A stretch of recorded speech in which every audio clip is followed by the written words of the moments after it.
was right. amazing, John. Yeah, right. Yeah, still have issues here, but Yeah.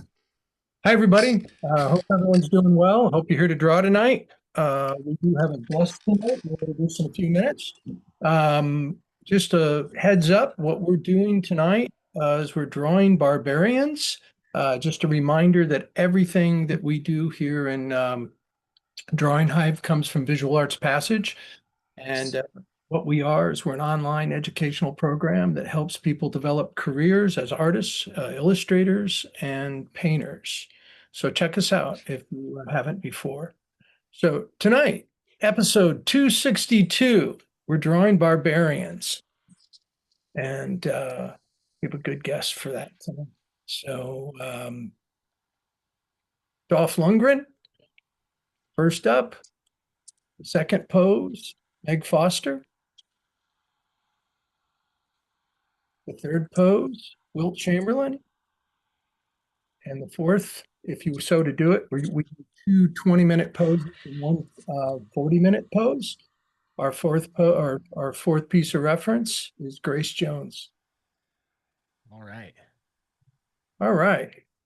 So Yeah, so if this is your first time drawing with us, please draw along. We are going to encourage you to share your work with us. So our poses are 20, 20, and 45 minutes. I will be here to remind you as we move along. You can post your work to Instagram. Please use hashtag Drawing Hive 262. That's episode 262. Hashtag Drawing Hive. And then Reilly, you're muted, but what is your Instagram account? I'm going to unmute you. Sorry. My Instagram account is Reilly_Brown. So that's REILLY_BROWN. Reilly is our special guest tonight. Please tag Reilly's account. I'll drop it in the chat as well, but excited to have you here, Reilly. This is going to be fun. Everybody, let's start drawing. hey, Timmy, I got some images of Riley's if you want me to share them. Oh yeah, sure. Hey, John, how you doing? Very good, Reilly. How are you? Good. I haven't seen you in a while. Been a while. So give me a second here. I'm going to just reshare this real quick. Absolutely. Look at this stuff. So good. So Mm. good.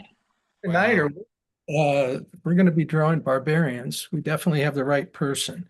So Reilly is a comic book artist and illustrator who started self-publishing comics in 2002. Since he has done work for Marvel, DC, Darkhorse, Archie, and Tantor Media. Such titles as Deadpool, Amazing Spider-Man, Incredible Hercules, and Lobo. Reilly, thank you for being here. Yeah, my pleasure. This is a lot of fun. When's the last time you saw me? I think it was probably about, I want to say like 8 years ago, 8 or 9 years ago or something like that, when I was in Kansas City for a comic convention, and we did you had a like weekly drawing thing or something you did at that time? Right. Yeah. Yeah. So imagine that. We're doing that again. Right. Here we are. Do it in person then, right? Yeah. It was a person with like a model and stuff. So. That was before, that wasn't done in West Bottoms, was it, John? I don't remember. Okay. I mean, 8 years ago to me is like that could have been. That'd be in my apartment. Yeah. Reilly, were you in my house? No, I don't think so. It seemed like it was a official place of some sort. I don't know. It was a warehouse. It could have been that. Yeah. Storage unit of some sort. Yeah, pretty much. All right. Well, hey, thank you for being here, Timmy. I wanted everybody to see a few images. No, I'm glad. I thought you were. I misread the pacing. My bad. That's okay. Everybody, I opened up the chat too, so please say hi. Let us know where you're tuning in from. Someone just said, "Is this just KC people?" Me too. No, everybody's from all over. Is this just a coincidence? Me and John are the only KC people. Yeah, I actually live in New Jersey, Yeah. What part? West Orange, All All right. right. so about 40 minutes outside of Manhattan. You spent a lot of time in Manhattan? Not anymore. I mean, I used to live in Hoboken, which is right across the river, you know. And I had an art studio in Brooklyn, and I would commute there every day. But eventually, you know, you have kids and you want a backyard and a parking spot, so you move out of Hoboken. Preach. The other direction. I grew up in Connecticut and had that hour train ride to the setup to get into the city. Oh, cool. And that was a cool thing. I think that's like one of the most interesting things in our country. It's like you can be all of a sudden you're in like a rural area and then you're in Manhattan. You know, you look on the Yeah. train and you're all of a sudden you're in this huge metropolitan area. So everybody, the races are off. We're drawing. John, if you're continuing to have tech issues with that, you can switch to your just use the old webcam. Try that out. But Cassandra, you're using your fancy webcam. I'm now. using the new one and it's awesome. Yeah. Is it? You happy with it? I It's not am. awesome for John right now, but Look, this is my first time using it. Reilly, they gave me a fancy camera. Ooh, So that's yeah. if you attend 260 episodes of Drawing Hive, we'll send you a camera. they basically are stuck with me, Reilly. And so I was like, let's pull you in, man. Like, come Right. come hang out. Let's make it official. Yeah. Yeah. Yeah. That's awesome. It's great. You're in 4K. You're not in 4K, you're in 1080p, but it's nice. But it could be, right? You could be. You could be. You can This is already awesome. see muscles. It's amazing. We're like, whoa, this is so cool. So what's everybody been working on? Cassandra, what have you been up to this week? You know what? It's like right before school. So I had like a day to work on some painting, but I did a cool drawing. Heard a podcast about a lady who's called the wildest woman in America, who like would eat only roadkill and wrestle alligators and saved Cumberland Island from like being anything but Oh beautiful my and God, natural. this lady So sounds like she is like your spirit animal. totally. I've already like downloaded the book on her so I can do a deep dive. Yeah, that's great. And So you've just still, been is she soaking up. still active and wild now, or was Yeah, this she's 80 now, still living in like a shack on Cumberland Island off of Georgia. awesome? And like she globally protected this island. Her name's Carol Ruckshadell. I think I'm probably butchering her name, but she is a fascinating lady. All right. Riley, a few people have asked, one, like where we got the reference, which John picked out the reference, and we just went with like the vague theme of barbarians. But Right. Riley, do you want to share why you chose barbarians, or like Uh, your well, your exposure to the barbarian lifestyle? so as you saw with some of the pieces in the slideshow at the beginning, lately I've been doing a lot of work for Mattel for the Masters of the Universe. And that, you know, as a kid in the 80s, that was like my favorite toy of all time. So it's pretty awesome to actually be like working, you know, working with Mattel on the actual line. And honestly, drawing like, so I'm drawing the comics, like the mini comics that come with the action figures. And those were the first comics I ever read as a kid. So so it's like awesome to be, you know, it's probably where I started learning how to draw, was just looking at that stuff. Really? Yeah, so it's exciting to be part of that. Yeah. Whoa. I'm looking on your website because I want to share some of this stuff. And another project that you were working on that I really loved that I was checking out earlier was a kid in a comic. Oh yeah, Thunder Guardian, man. Yeah, I'll just share that 1 second. My browser is a mess. How surreal is it to be working though on the toys? You know, like I was all Team She-Ra at that time. Oh, of course, yeah. Right? How could I not be? But how surreal is it to be working on it now? It's cool for a lot of reasons. Like, I mean, just being part of it is cool. But but it, I'm like looking up the reference, like to see what the characters look like, see what the world looks like. So I'm pulling out the old comics from the 80s again. And so that's just a trip to like look at that. Oh, wow. So much of my artistic DNA just comes from the way Alfredo Alcala drew castles or dragons or whatever. And Right. so that's fun. But then also at the same time, my kids are the same age as I was when I was playing with those toys. So it's just they love it. They love that I'm working for a toy company, and uh, just more excuses to buy toys and stuff. And so I mean, no kidding. Like that makes you the epitome of the cool I kid. hope so. I Yeah. brought them to Comic-Con for the first time this summer, just a few weeks ago, and that was awesome. Oh, did they love it? They loved it. Like they when they got there, like they've been to small local comic conventions before, but nothing like San Diego Comic-Con, if you've never been, is above and beyond. Like by the time you even get to the convention center, you've walked through at least half a mile of people in costumes and like superhero posters that are on the sides of buildings and all sorts of crazy stuff. So you're already in it before you've even gotten in it. And so they get there, and I come out to get them their badges and stuff. And we walk in, and first of all, they're already like super psyched. But we get there, and we walk in really like near where the Hasbro booth is. And so Will goes and he's like looking at he's like, oh, we got to check this out. So he's looking at the Star Wars figures and stuff. And then this lady comes by. She's like, oh, hi, I work for Hasbro. Do you want to meet the guy that like designs the Star Wars action figures? So we're like, oh yeah, awesome. So he's talking to my son Will for a bit about like who's his favorite character and which figures does he like and stuff. And he's like, okay, hang on just a second.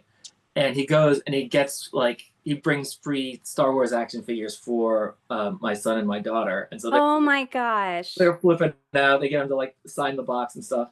And then they walk over to the Marvel Legends booth, or the section of the booth, and the same exact thing happens. And so within 20 minutes, like they're already like have their arms filled with action figures, like, and they met the guys that made them, and it's like, yeah, like that's what you come down. So that was fun. that's epic, man. That's great. I mean, my kids still think that you're awesome because you got us into the Richmond one, and we saw stuff that way. So they still think you're the coolest. Well, they have good taste. So this is kind of special because we didn't really we had so many tech issues when we were starting that right before we went live, and then I was just like, we're going live. And quite literally had to say we're going live. But Scott, Reilly, have you both met before? Well, yeah. So Riley, just to remind you, I stopped by your table at Comic-Con just this year to say hi and tell you that we were hoping to get you on Drawing Hive. So I don't know if you remember that, but I stopped by with my teenage son to say hello. I think it was like preview night. We stopped by and got to chat with you for a second. Yeah, absolutely. Yeah. Because Cassandra had mentioned it to me before, and so yeah, I remember you, man. Yeah. So yeah, we got it set up. And then what I'm about to do, guys, hang on one second, is when I first met Riley, and I mean he would not remember this because he's working at the con and he meets a ton of people and does a ton of commissions. But when I took my son to Comic-Con, the last time we went was in summer of 22, and I had let him know, like, I want you to look around and like look at the artists in Artist Alley, and we based upon rates, and assuming I can, keep it within my budget, but like, I'd be happy to buy you a sketch. And so he looked all around, and he's a huge fan of the Marvel movies and of Star Wars and things like that. He doesn't read like, current day comics, so he doesn't know any of the names of the artists. So for him, this was purely, it wasn't like based on name or reputation. It was like purely based on what he thought of the work. And he immediately zeroed in on Riley's stuff, that he saw both what you were drawing, Riley, as well as your banner. He's like, oh, that guy looks amazing. So give me 1 second here, and I'm going to go collect the sketch that you drew for him to share with the people here, because I know they'll get a big kick out of it. So give me 1 second. Awesome. I hope it was a testament to, like, I mean, for a kid to like work that's your demo, Riley. yeah, I know. Well, that's what you hope. I mean, honestly, at this point, it's probably mostly like 30 and 40-year-old dudes. Like, but there's definitely like the son of the fan angle that I hope has been It, like is get the really? dad market going. You know. I didn't really. I assumed that there was still like a kid that wants a He-Man, act. Whoa! Let me spotlight that, Scott. Look at that. Oh That's yeah. the Wolverine head sketch that Reilly did for my son Connor back 22. That's fantastic. Pretty great, right? Oh, that's That's great. cool. I like that. That's also a cool. That's my favorite variation of Wolverine. Was that actually the Fortnite costume? I believe. Oh, you know what? That's a good memory on your part, Riley. So yeah, I think when we were talking to you in 22, I must have mentioned to you that Connor was huge into Fortnite back then. I mean, that Yeah. was just his world. And I remember now you're saying that I think when you handed it to us, you're like, hey, since you're a Fortnite fan, I put him in the Fortnite costume. I had totally forgotten about that. Oh, really? Wow, you're tapped into it, Riley. Yeah, good memory. My like one of I just finished working on a Batman versus Fortnite thing, so I was like deep in Oh, the world. that's right. Okay, now I take it back. I mistold the story because that is the one comic my like contemporary comic my son has read because again Yeah, he was such a Fortnite fan. So that's right now this is jogging my memory more fully of that. Then when he saw your banner, Riley, he was like, "Well, I know that guy because he yeah, drew the Fortnite comic." So yeah, that was the other part of the reason why he wanted to get a sketch from yeah. you. So there you go. Yeah, that was fun. But that was what you were saying a minute ago, Timmy. Um, that when you're talking about who the fans were. So it really depends on the project. And like the Fortnite one, that had a ton of like younger fans because people playing Fortnite are all ages, but it's so popular with kids. And that was something where like the comic stores were not prepared for that one at all. But a lot of people came in, like that book went back to press like 6 times or something like that, which is awesome. But a lot of people were coming in and it was their first time ever coming to a comic book store, either because they were kids that had to get the Fortnite Batman comic book, or they were like the parents of kids that were like, my son keeps talking about this Fortnite book and like we gotta, he keeps like begging me to get it. So I've never been to a comic store before, but here we are. And so that was pretty cool.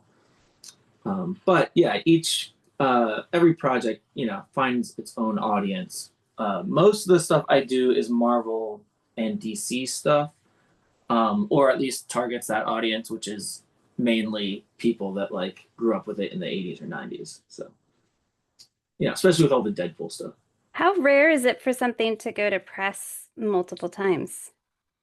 It pretty rare. It depends on the company, I guess.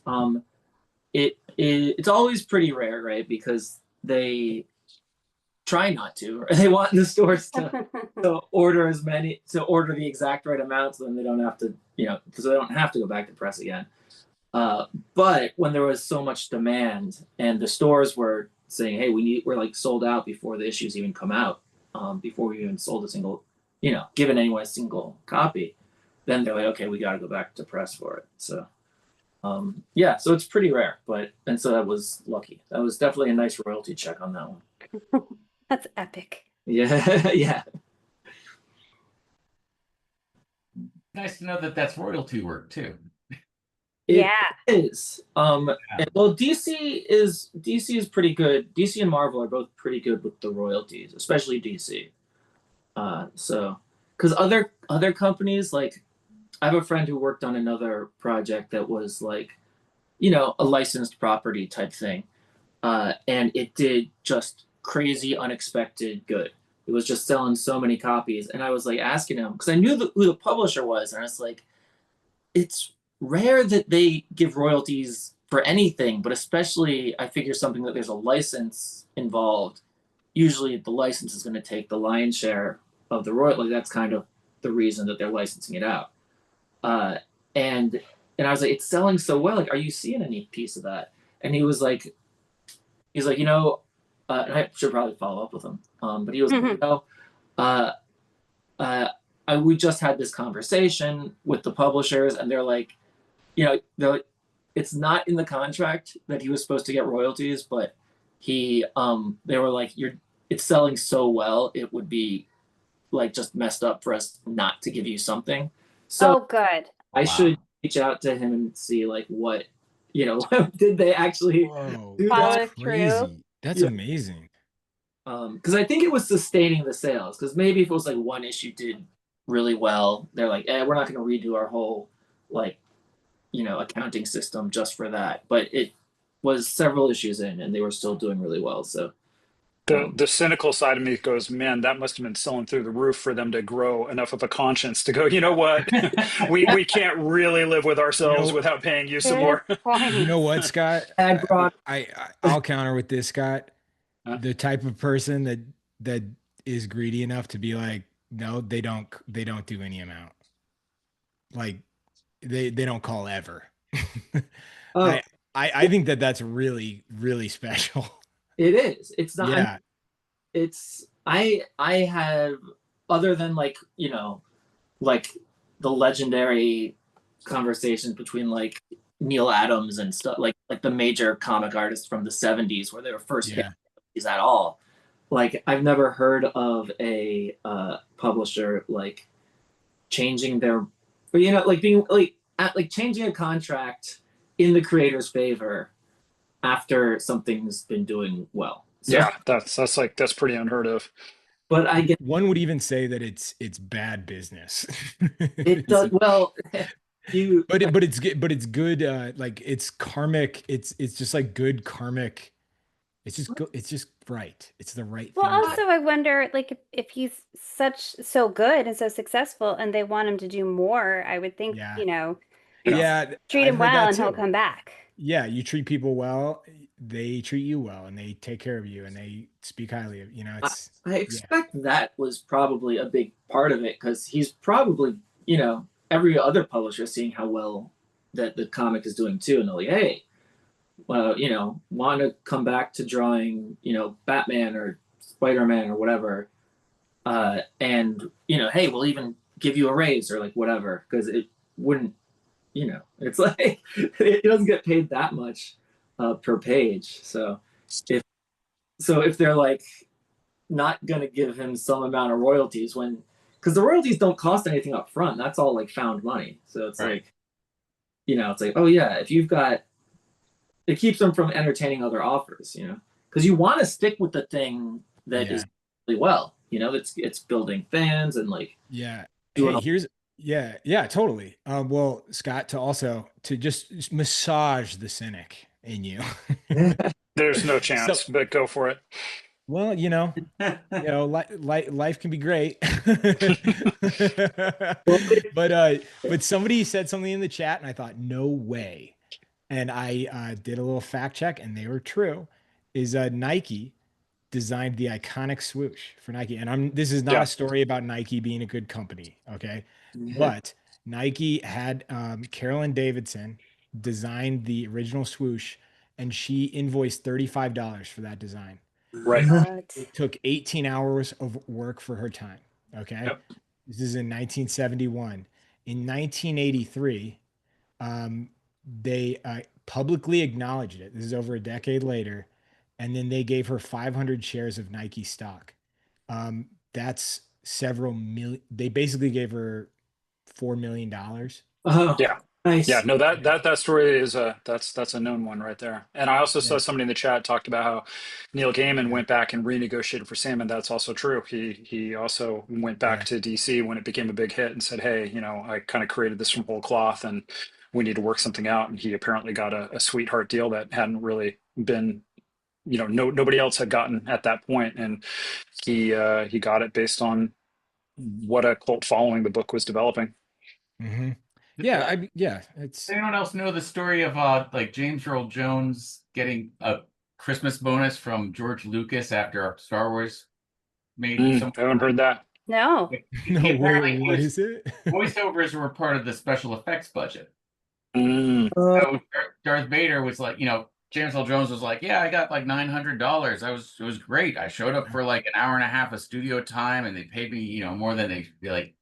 And he was very adamant that like, voiceover work wasn't the same as like on set acting. And he said, but George, he said when the movie made so much money, George just felt bad and sent me a Christmas bonus. Huh. That's awesome. I mean, That's great. I right. wonder what the Christmas bonus was.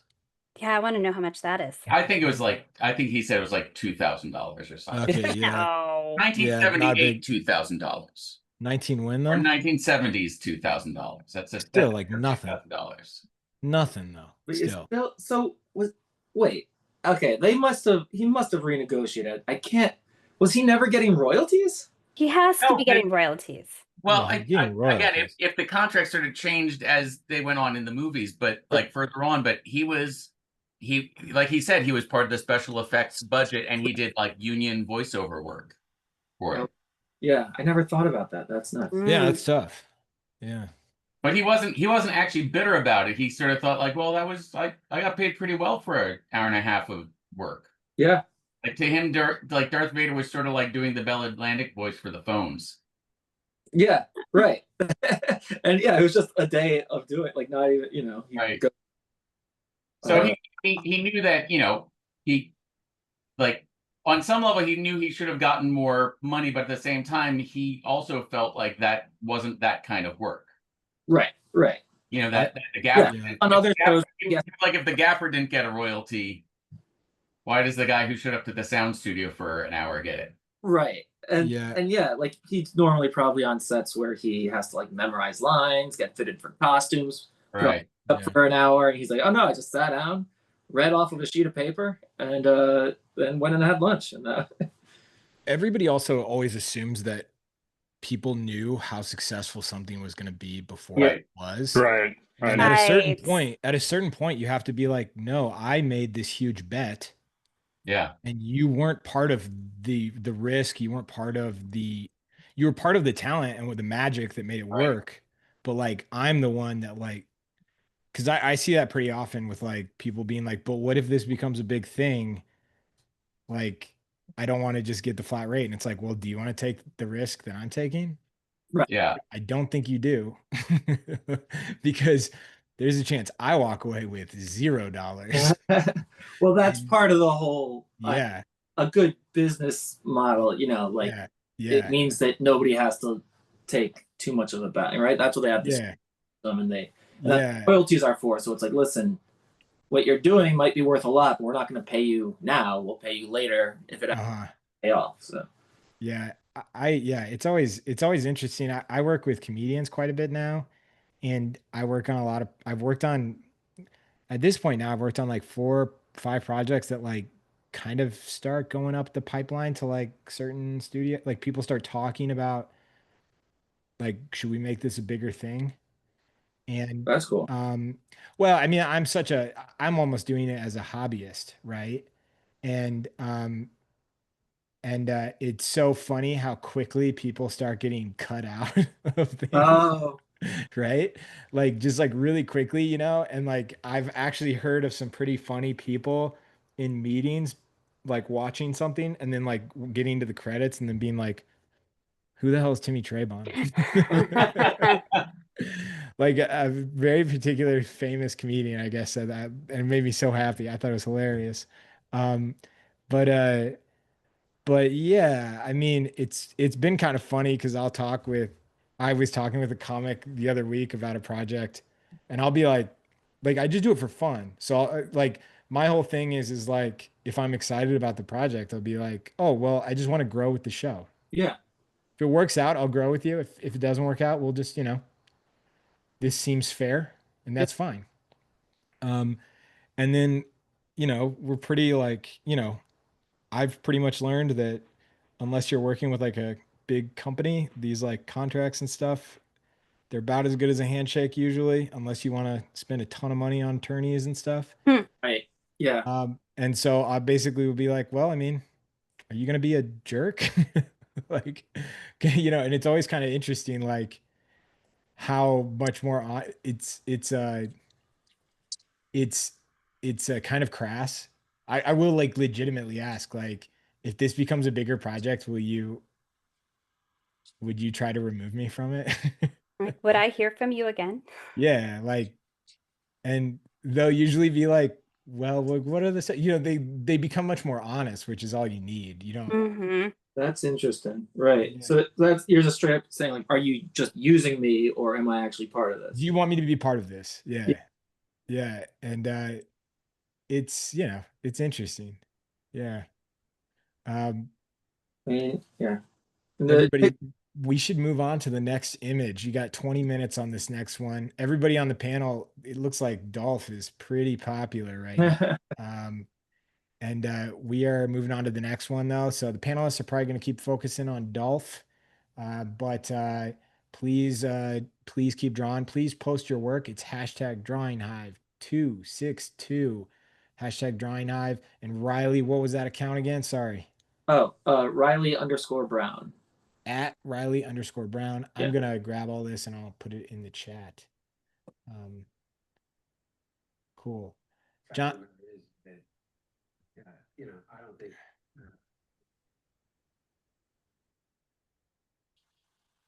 Riley, what project you working on these days? I'm working on a bunch of things, but Masters of the Universe. I'm working on a couple of Masters of the Universe things, which is awesome. And I've got Thunder Guardian going on with a kid in a comic, like we mentioned before. Okay. And then a few other You things. should talk about the one you're doing with your son. That's so cool. That's Thunder Guardian. Yeah. So that one, well, that one was like my son kept, when he was in kindergarten, he kept coming home from school with these little drawings of characters, and I'd ask him about them. I'd be like, oh, who's this guy? And he'd like just go off for like 5 or 10 minutes about like who these crazy characters are, and like they're all like superheroes and like Power Ranger type guys and stuff. And they always had cool powers, and like he'd tell me these crazy stories, and I was just like, man, this is better than any script I'm getting from Marvel or DC. Like, this is what I want to draw. So I had that in my mind for a little bit, and I was like, I kind of would do things where I'd like take his drawings and do my own version of them, with my like 20 years of professional experience, and that was fun. But then at a convention, some guys came up, or a friend of mine was like, hey, I'm working with these guys. They've got this newspaper they're putting out called A Kid in a Comic, where it's a newspaper. The whole thing is comics pages. And, it's like some, guys just starting out their career, but also some professionals too. And I was like, oh, this is awesome. And like, they showed me what they were working on and stuff. And I was like, yeah, I've got the perfect project for this. And so that was I like told them about Thunder Guardian. They're like, yes, that's it, let's do it. So so we've been putting it out for like almost 3 years now. It comes out once every 2 months. It's not like something I can fit into my regular schedule. But yeah, it's a lot of fun. Boy, it strikes me even every 2 months for like a passion project like that. That's super impressive. Yeah, it's great. And and so Will designs the characters, and he in his style. Oh, that's great. Yeah. That's awesome. And then he tells me the story, and then I turn him, I take what he gives me and try to like turn that into like a comic strip. Like, okay, like where are the funny parts? How many strips could we break this down into? And it's great. How old is Will? He is 9 now. When we started, he was 6. So how has the storytelling changed from Will from 6 to 9? Not that much. I mean, Yeah. honestly, it's like I've learned a lot, like how to turn it into, like how to turn his ramblings kind of into a story that makes sense. Like what parts to focus on, like what works as a comic strip and stuff like that. Yeah. Because if you talk to a kid, it's like once they start going, like it's a run-on sentence that never ends. Yeah, And it then, can be like, like somebody Ritz? just telling you a dream. right, but then he keeps like backing up and like retelling me stuff that like Yeah. that contradicts other things, and you know, and like there'll be some part that's like I've got to find the part that's like, okay, what's like the really cool, unique, funny part about this? Yeah. So I'll key in on that and try to get him to expand it a little bit, but then like he'll just completely contradict it or something, and then be like, wait, now I have two stories that are like cannot be like, it would be great like, oh, but now I just have two stories, but it's not. They're two stories that are like mutually exclusive. It's like they both kind of either start at the same point and go off into completely different directions, or maybe they cross over at one spot or something like that. But it's kind of crazy. So what I do is I just record him telling me the thing, and then I'll there might be a couple of sessions of that, and just sort of ask questions and figure out what it's about, and then Right. Oh, sorry. break it down into like a plot somehow. So Reilly, is there any way you could hold up what you're drawing so we could see it for a second? no, because I've seen everything that you guys have been doing, and I'm just so much more far along than I am. It's I would have looking loved it if- fantastic, man. Yeah, it's awesome. The way the light's hitting it, we don't see it. And so maybe if you tilt, I don't know if it's going to mess you up, but if you tilt the light differently, we might. Oh, sure. So I help. Kind of, but not really. But I was thinking how funny it'd be if it was just doodles when we asked you to hold it up. It's just gonna be a bunch of happy faces. Yeah. Give me a few minutes, it'll look better. Yeah. Reilly, what's going to be interesting is your son is going to become a much better drawer, and you're going to have to adjust to it if he keeps doing it. Well, his maybe, yeah. Like when he so far so good. So far he hasn't really learned that much about drawing. So he still draws like he's 5 years old. But my daughter, now she is 6 years old, and she's like, hey, where's my comic book? Oh, that's Waiting for funny. that. So we did a crowdfunding thing recently for like a collected edition of all the Thunder Guardian we've done so far, and I wanted to have some like new material in there. So we're doing a crossover between Thunder Guardian and her character Pink Baby. Man, we got Art Father of the Year right here, people. Oh, The wow, contest is over. And so yeah, that one was a lot of fun to do because I had them both tell me the story at the same time, and so sometimes they'd argue about stuff, and I'd be like, oh man, I'm just writing down exactly what they're saying because this is Golden. Man. Are you gonna be at the end of the year? You're gonna be like, Thunder Guardian's been doing really well. It would just feel wrong if we didn't give you a little slice of the pie. Oh no, he every time there's a new thing comes out, like a new issue newspaper comes out, he comes over to me with his hand out saying, where's my cut? And I'm like, like I probably spent more money buying 10 copies of this. I've had Where's my cut? next to him a few times. You don't even understand money yet. Yeah. Here's a button. Yeah, here's a button. He last year when he or maybe it was the end of second grade, they had to make a book, like a how-to book, and this was how to make a comic, and it was like, first come up with an idea, then tell your parents and have them draw it. Get yourself a comic book pro dad. Yeah. That's your next step. And then you call up the comic book store to have a signing. Now this is where you can really make some money. Hilarious. Like, Please frame that. Yeah. And then you have a signing. Yeah. Well, because when the first one came out, like we did a signing at the local comic store, which was a lot of fun because like his friends came out and stuff like that. And he was like signing autographs. And that's magical. That's fun. yeah, and like he was doing sketches for people, and some of them were like just my usual local guys that come to everything, and they're like, oh yeah, like he was doing sketches for $5, and so they're like, oh yeah, like I'll get a drawing of Thunder Guardian, or they'd ask for like Spider-Man or Deadpool or whatever, Yeah. And for like to them, $5, it's like, oh yeah, that's nothing. But to him, it's like, oh my God. And like I thought it'd be a good chance to like teach him, about like economics and like saving up for stuff and like, hey, Mm-hmm. what there's that like Boba Fett action figure. So that costs like $30. So we'll like save up. And when you get enough of them, then you can go and, maybe buy something. But Yeah. he was making too much money. Like he ended up making like $80. Oh my gosh. Yeah.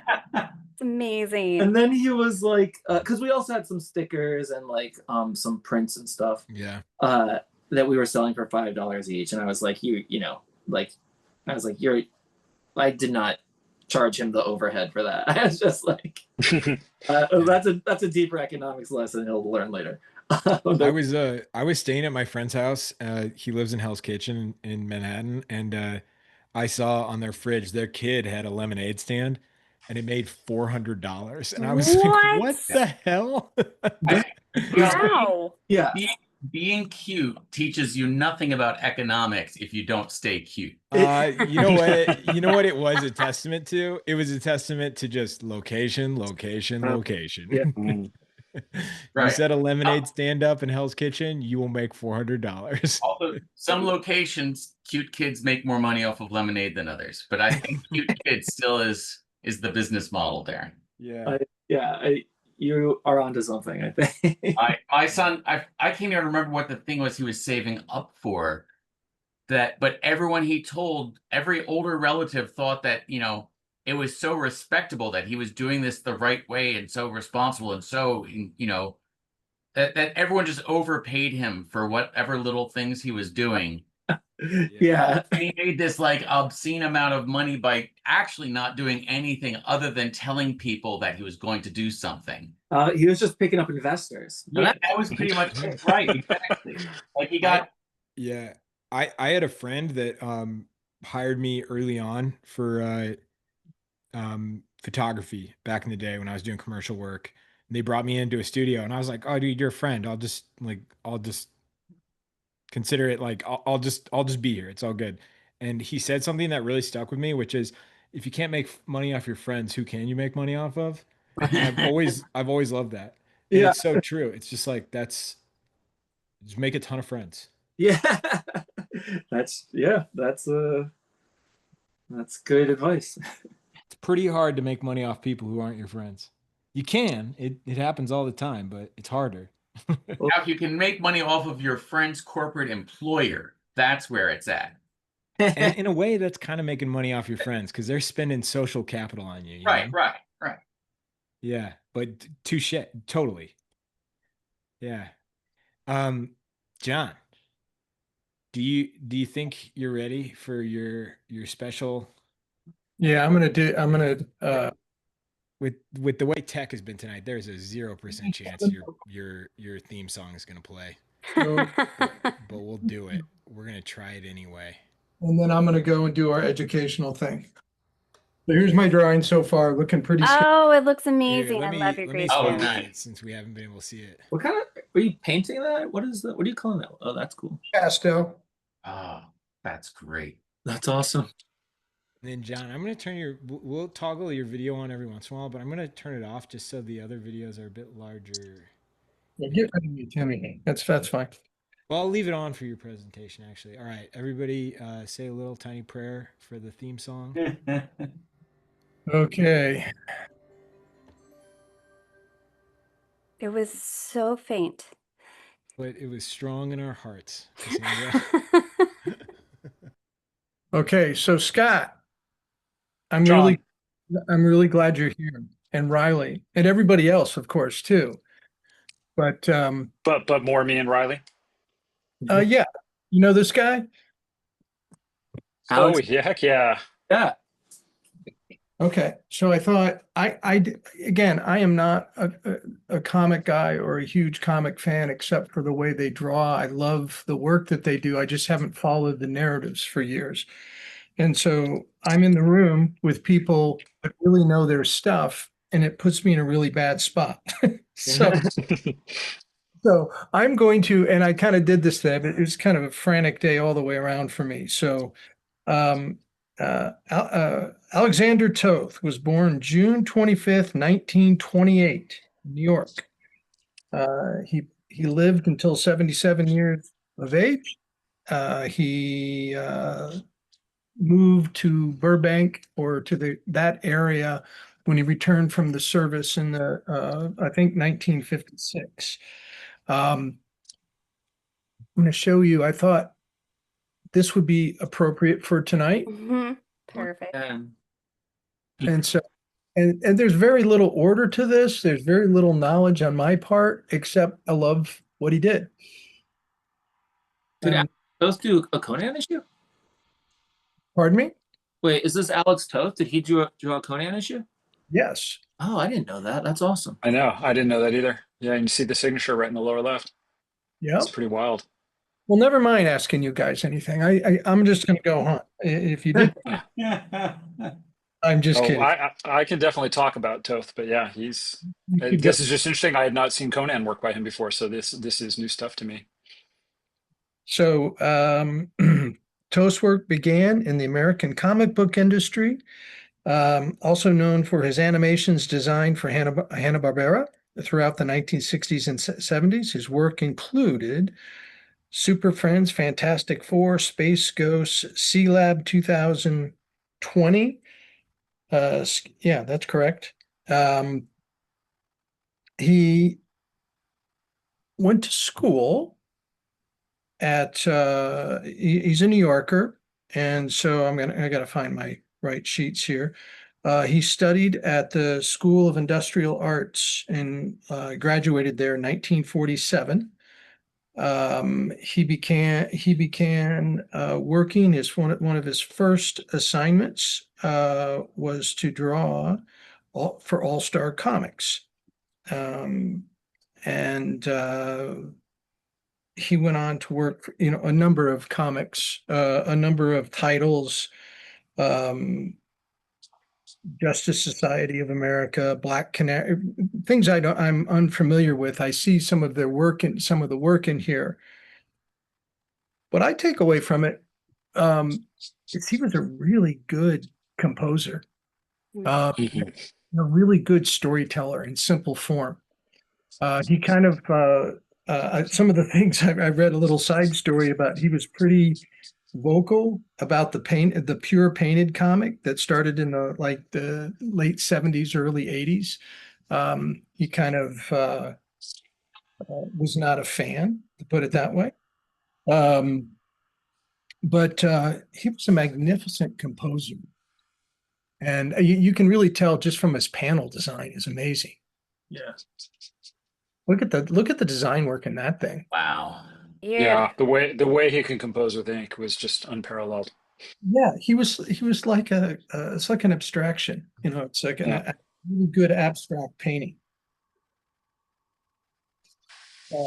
Interesting. He was just a few years older than my father, and they had a lot of similar things happen to him as far as ending up in California to start their career. But they both went through the service at the same time, actually. He got out of the service in 1956 and settled in Burbank. He had 4 children, 2 wives, and his last comic work was really at the end of the 1990s. 1996 was like his official end. Toe's final DC work was a cover for Batman, black and white, September 1996. Did I say something wrong, Scott? I don't think so. Okay. I don't know the exact dates, but that sounds about right to me. Anyway, I'm just going to show some of these.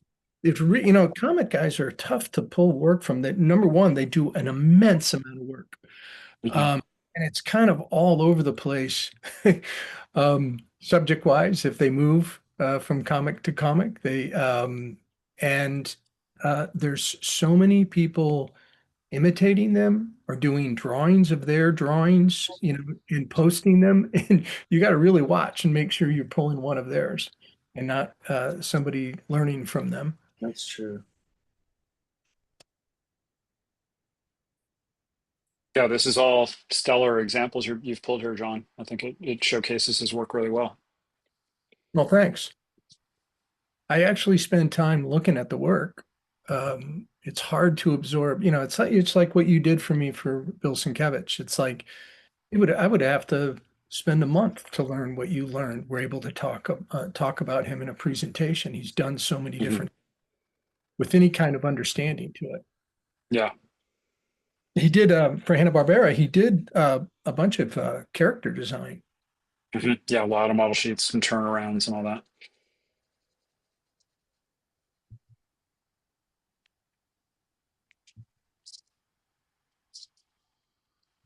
That right, go back one, John, right there. So that's kind of a fun one of just speaking what Reilly had spoken to earlier of, like licensed comics, which, licensed comics sometimes don't get quite the same respect accorded to them or what, because it's a corporate product, right? It's coming from a company that's trying to sell toys and whatnot. And Toth is beloved for just the incredible craftsmanship he put into these Hot Wheels comics. Like it was not his most highbrow work by any stretch, but it's still, you can see it right there in the work. He gave it everything. It's still really high quality drawing and incredible composition, use of spotted blacks, all that stuff. Just incredible inking work. And like even the care to the type is really amazing. Hmm. Let's leave Yeah. it alone. This is a Johnny Quest. Yeah. Hmm. It should be said too, any appreciation Alex Toth does have to acknowledge too that he had a legendary reputation as one of the most difficult curmudgeons in the industry, and in an industry that is known for that. Like he was not alone in that, but Toth was kind of almost off the charts in terms of he was a tricky individual for those who loved him and were close to him, and that he had a difficult time with sustaining relationships and whatnot. So That like a when you say curmudgeon, like kind of like haha, or like was he like throwing staplers at people? no, he was the kind who could be like Yeah. he burned a lot of bridges with people who really loved him. Oh So yeah. I imagine Yeah. Reilly may know the same, but I know a few comics professionals who had actually gotten close to him, and it was kind of almost like a nobody made it out completely intact with the relationship. Like at some point you would make a misstep, and then and once Alex decided you were burned, like you were burned. That was it. I don't really know any personal stories about him like that, but I mean, I know his famous critiques, especially what's the one like the it's all every year or two you'll see someone like pass it around. Oh, Steve Rude. Yeah, he gave a Where scorching review to Steve Rude. Yeah.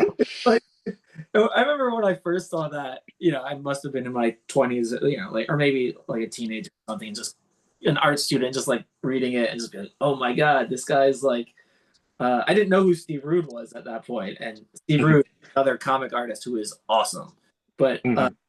and also famously curmudgeonly, like, Yeah, Steve's got his own his own stuff going on. Yeah. yeah. But, yeah, I don't know. Look it up. There's this critique he does of Steve Rude's work, and I believe it was on Johnny Quest, where like, Yeah. yes, Rude wrote to him and said, "Hey, do you have any pointers for me on drawing this comic?" And then just Toth lets him have it. Like it's Yeah. like Yeah. 10 pages or something like that. Just like getting into minute detail about like ways he could improve things and like everything he's messing up, and it's just it's a great read. Yeah, readily available on the internet, and really all credit in the world to Steve for the fact that the reason it exists on the internet is because Steve put it there. You know what I mean? Like he let it out of his grasp. It wasn't like stolen from him or anything. It was a personal letter that at some point, Steve just decided to share this, and Steve really, I know Steve pretty well, and so he really took it in stride at the time, and I think anybody who reads it could agree that there are times where it's not that Alex was making unfair points. Usually, it seems most professionals who read the critique go, "Hey, these are all like very fair points being raised." It's just that there is absolutely zero bedside manner in how they're administered. I mean, it's pretty ruthless in tone. Yeah, but it's a great thing to learn from, and just Yeah, and just get into the mind uh, of how he thinks about things like composition and stuff like that. totally. And then even of like, the ruthlessness is part of the like education part, because he's going off on stuff that normally you wouldn't even bother to bring up. And so it's like, oh wow, you can learn his thoughts on like, how a camel drinks water or like whatever, like random stuff. Right, But right. I don't know. I find it's very interesting.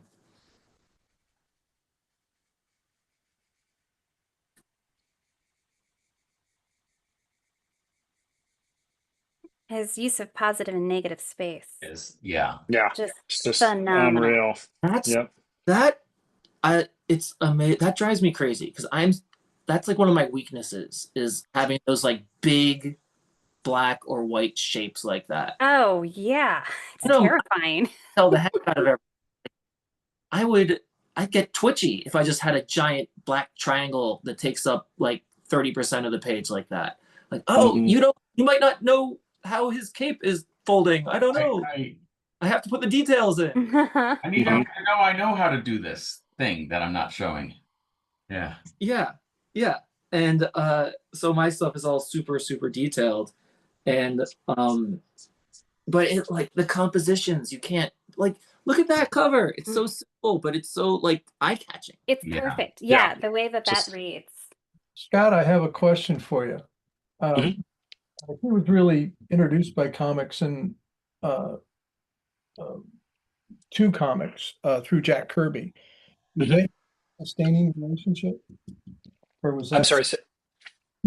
he knew Jack Kirby quite well at the beginning and was and considered at least what I read said that he was really introduced to the comic world through Jack Kirby. And Oh, interesting. Yeah, I that could possibly be true. I mean, they certainly worked or overlapped at Hanna-Barbera when they were doing show designs and things like that. So there's no question they would have known each other. I just Um, had a sustained relationship, or if that blew up too. yeah, I can't speak to that. I really don't know. But most of Alex's relationships, to my understanding, didn't didn't fare too well. He Yeah, he had some issues going on that made it difficult for him to, in particularly, I think, to kind of let it, once he imagined a slight had happened, that was it. Like there was no coming back. Well, that's my presentation. And thank you, Scott, and thank you, Raleigh, for contributing. You made it much better than. Well, happy to help. All Great right. pick, The John. guy Thank was a you. genius, no question about that. So yeah, excellent choice of comic artist. All right.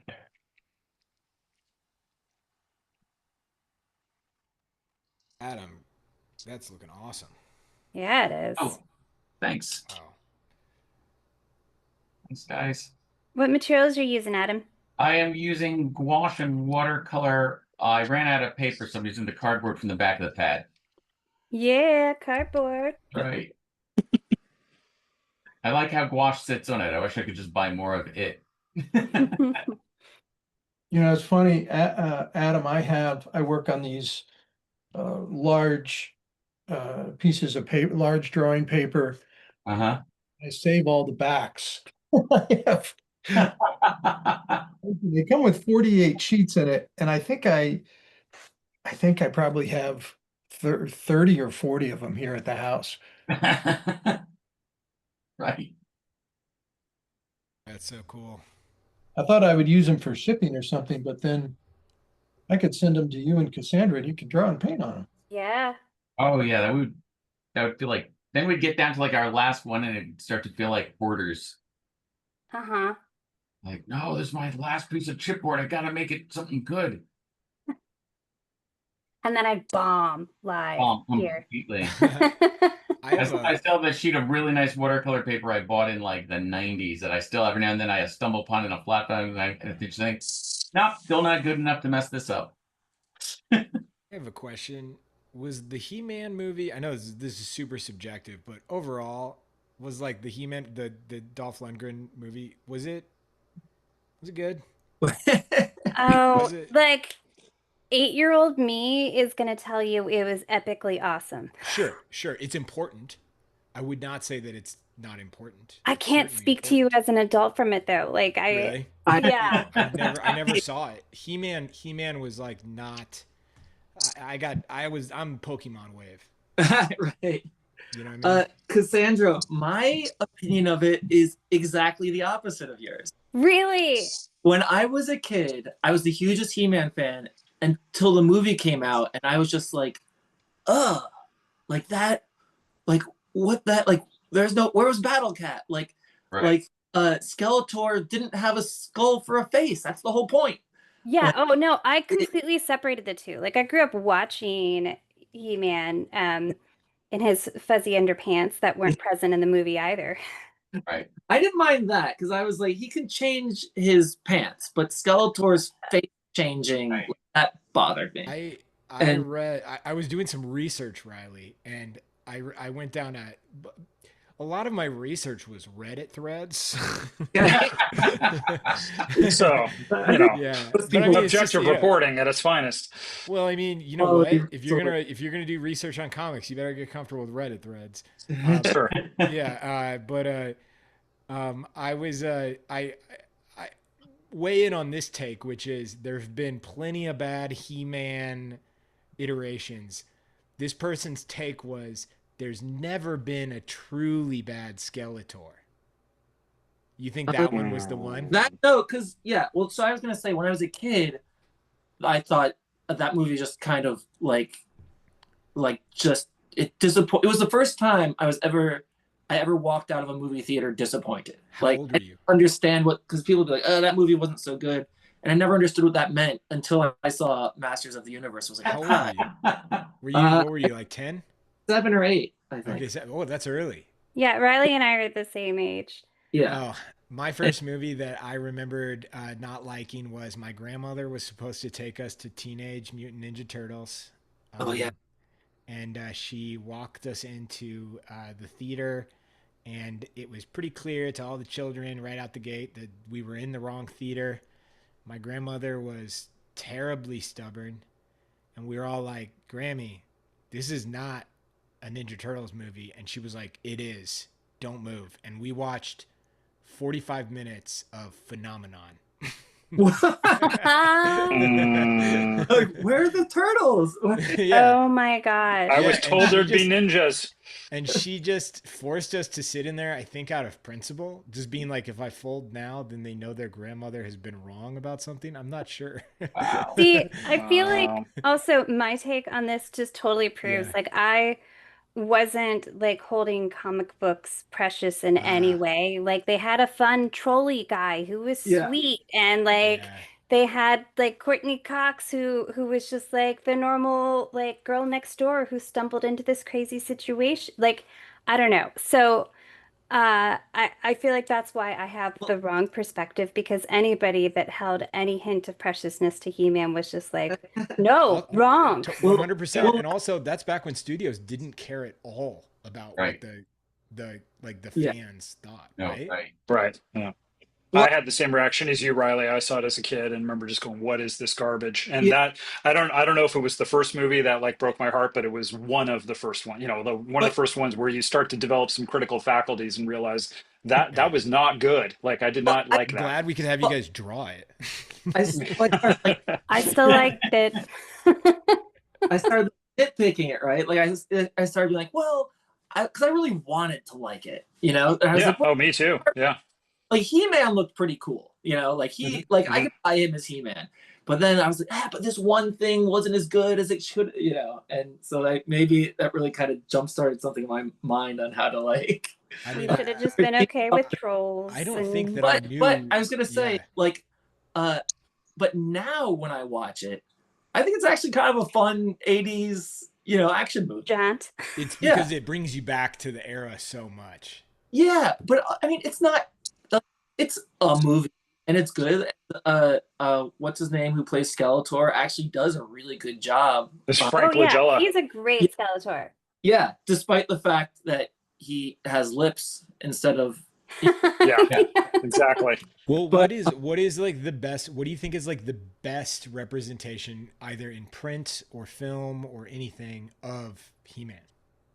I think that the Eye of the Storm mini comic that came out with Hurricane Hordak a few months ago is the best.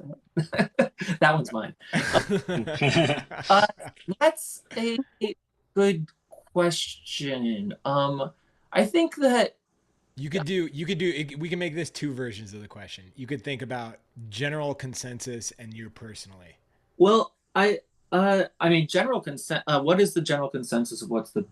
It really depends. The general consensus is like changes passionately from person to person, and usually based around more or less what their first exposure to the character was, and then everything else is horribly wrong, and they ruined everything.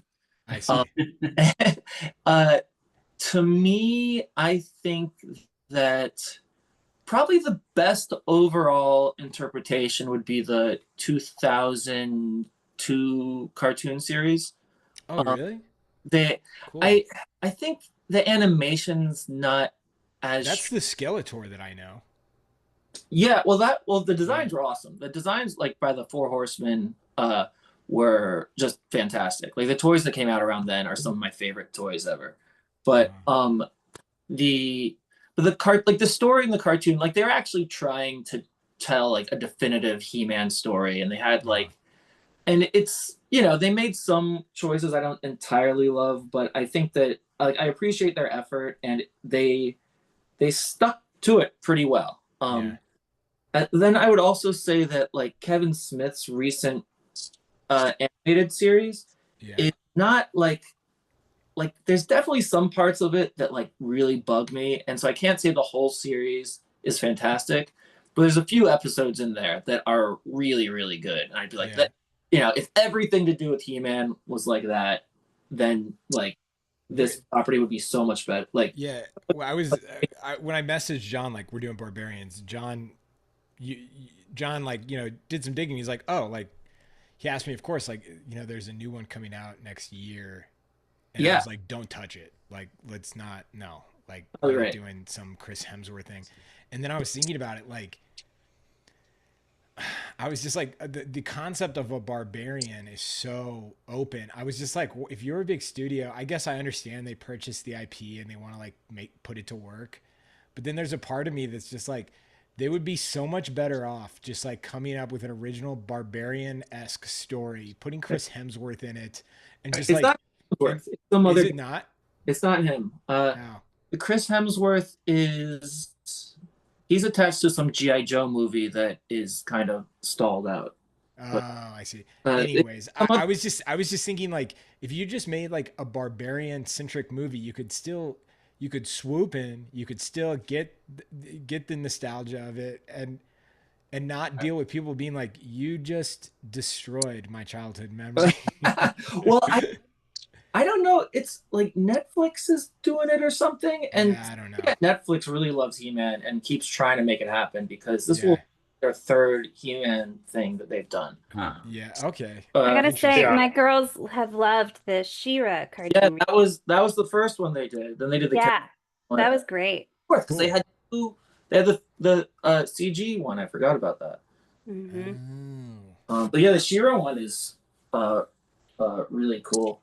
Just gonna cut in real quick. Everybody, let's move on to the third and final pose. This one's 45 minutes. It's gonna be a little shorter because we are taking our time. Please post your work. It's let me get the hashtags. It's hashtag Drawing Hive 262. hashtag Drawing Hive or hashtag Drawing Hive, and at Reilly REILLY_Brown BROWN. Please, I'll drop that in the chat. Please post your work now. Don't wait till the end. We want to see it. It's my favorite part. All right, so can I ask you Post guys? Instagram. Sorry. No, I mumbled, Adam. Go ahead. No, I have a stupid He-Man question to ask. Just because I grew up with the original Hanna-Barbera He-Man cartoon. Yeah. It was Filmation, actually, not Hanna-Barbera. Oh, I'm sorry. Yes, thank you. Sorry. Huh. Yeah, this is. Apologize, Adam. But this is gonna make my question even worse. Is like, so it relates to Skeletor. So everyone in He-Man, right, is so jacked. And Yeah. the action figures are like, they've all got the exact same like roid rage body. That's right. Like these triangle shoulders and these kind of small legs. But then I was like looking, and Skeletor has that too. Yeah. Oh, His yeah. face is a skull, but he's got a hood on that ties around his neck. And I'm like, when Skeletor goes to the gym, he doesn't exercise his face very much. That's the Adam. That's a brilliant. That's something that only you would pick up on. That is a very Adam observation. Like, is he wearing blue tights, or is he a blue muscular guy who's got a skull head? Like, is he? No, I think they've goosed him up a bit. They've goosed him up a bit, Adam. It's a circus term. He's a blue dude with a skull for a face.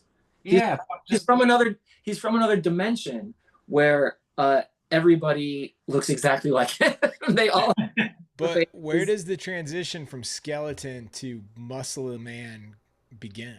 Yeah, at the neck. Yeah, pretty much like the base. Have they ever shown the transition? There's a couple of times where his hood's been down. And they show like what it looks like where it goes to muscle?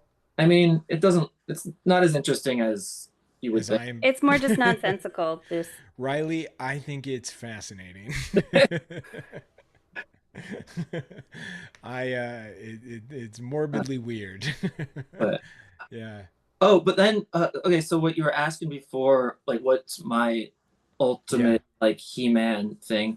I forgot about the mini comics. Like some of those, the ones that are drawn by Alfredo Alcala, like which are some of the earliest ones, are really good.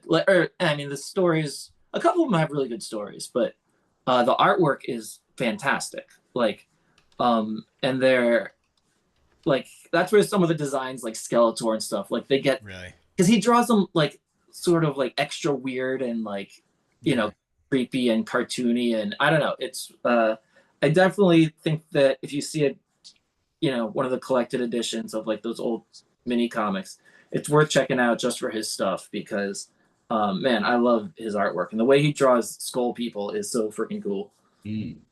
Question for Reilly and Scott, or Adam, maybe. I don't mean this to be like a question for the nerds. Yeah, you did. No, because I was like, I should include Adam, and then I was like, why? And then I was like, oh, nerds. No, I'm just kidding. Question? Don't. No. I was just gonna ask: is there any like comic book corner of the comic book world, or maybe not even comics, but this kind of Comic-Con like universe? I guess so. Comics that you would prefer just stay untouched, and just like that was perfect. I want it to be that way, and let it lie. Or is that not like in the spirit of that world? I for like feel, the comics, you know. I feel like it's probably too late. Right? Well, it is. Yeah. But I'm sure there are gonna be people that come up with new comics that are brilliant and haven't been done, and I don't know. I don't think it's too late. Well, I mean, like, I'm just saying what hasn't been. I'd say Watchmen, but they've like done sequels and all sorts of stuff. So I'm like, that's fair. You're saying like all of the golden era comic stuff has been like capitalized pretty much. Yeah, I mean, okay, the one I could think of is Akira. Like, I never want to see an Akira sequel, or you know, anyone that's Tetsuro Automo doing it. Seems like I mean, isn't that kind of like a like stay away from IP now, or is it? I mean, I don't know. I feel like every few years you hear about somebody trying like, to like get going after it. yeah, some Hollywood guy trying to do it. Yeah. And they will always want to like set it in like Manhattan or something, and it's like, dude, that's doesn't even make sense. I go and I share a studio with a photographer buddy of mine, and he went through a midlife or quarter life crisis, and he bought like 6 mopeds. And he's so talented. He's my favorite person. If you ever heard of Tom Sachs, he's a New York kind of artist, but he's like the Kansas City version of Tom Sachs. He makes everything fun and kind of like magical. He got these mopeds. He fixed them all up. He's a motorhead, and he's been on the show. Travis. I was gonna say this sounds very familiar. Yeah. Okay. Type. Well, Yeah. I've never talked about his mopeds here though. So No, not mopeds. But So he bought these mopeds, and then he was like, he painted them, and they all look. I'll try to find a photo. He painted them, and they look like the motorcycles in Akira. That's awesome. They're so fun, and we whenever I go in there, whenever I go down there, we'll go get lunch, and we'll like hop on his Akira mopeds. That's sick. And his big rule is no photo. You can't post them on Instagram or anything like that, because then it looks like he did it to get like likes or whatever. Right. But everybody that's ever down there, they're like, can I put like, oh my God, this is so cool. And he's like, don't post that to Instagram. This is my thing. that's got to be so tough. Wow. Yeah. You want to like kind of catch it in the background, or It's so much fun. I'll share him here. He won't find out. It's not Yeah, Instagram here. he did a great job. We won't You know what, Cassandra? I will be able to fix the friendship. I believe it. So Reilly, as far as like comic influence, was He-Man kind of number one, or was there something else there? I think that must have been the first, just because I was into He-Man before I knew how to read, Yeah.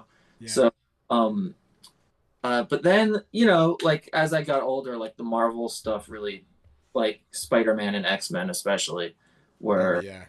I love that stuff. So that's what really got me like hooked on like comics specifically, I think.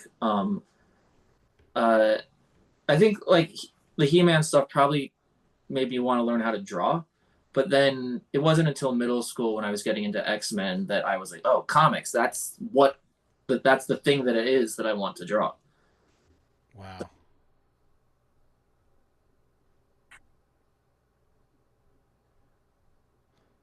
All right, Reilly, we need to see an update. Show us your drawing. Yeah. Oh, that looks Wait, fantastic. let me spotlight it That's so everyone can great. see it. Oh man. Whoa, a lot of work's getting done. I'm approaching this too much like figure drawing, I think. Like I'm trying to like study it, but like I kind of wish I just like took the pose and drew it in my usual like comic book style or something. I don't know. Well, it just means you come back and then you do it that way. That time. Another one. Absolutely. I don't think we said, but Reilly and I went to art school together, so we've known each other a wow. long time by this point. And which art school was that? VCU, we were both in the illustration program, and we both did Illustration Academy. Yep. 2003 and 4? 2002. 2 and 3, I think. Yeah, 2 and 3. Or wait, no, I only did it once. Did you do it twice? I did it twice. Okay. I went back the next year. Yeah, she had to go twice. Yeah. I think the next year I had an internship at Marvel. You Otherwise, did. You were like super fancy, and I was like, oh, well, good for you. I would have loved to have done it again. I honestly probably would have been better off. Like the internship was so boring. It sounded so epic, though. It sounded so epic. You made a good choice. Yeah. Even if they just made you go get Superman his coffee for the first year. It was Marvel, so I would have gotten in trouble. I'm sorry. See, this is why I don't talk. How dare you, sir? Blasphemy.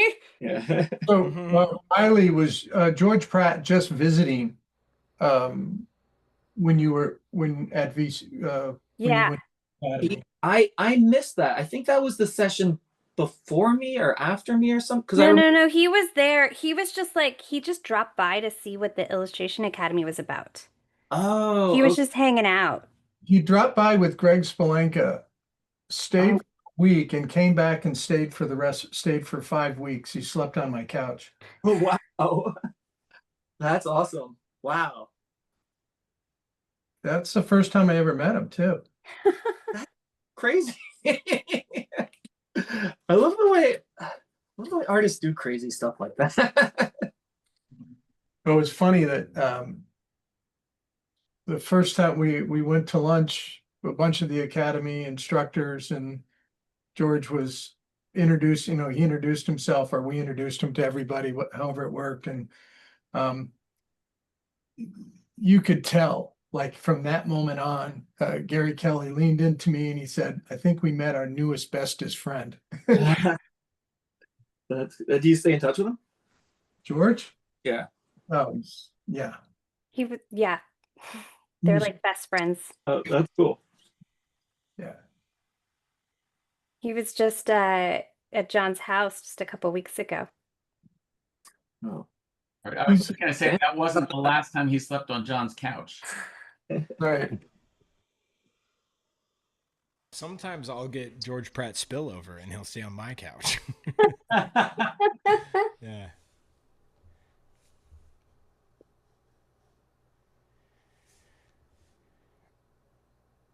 I feel like Dolph Lundgren can easily look like Patrick Swayze.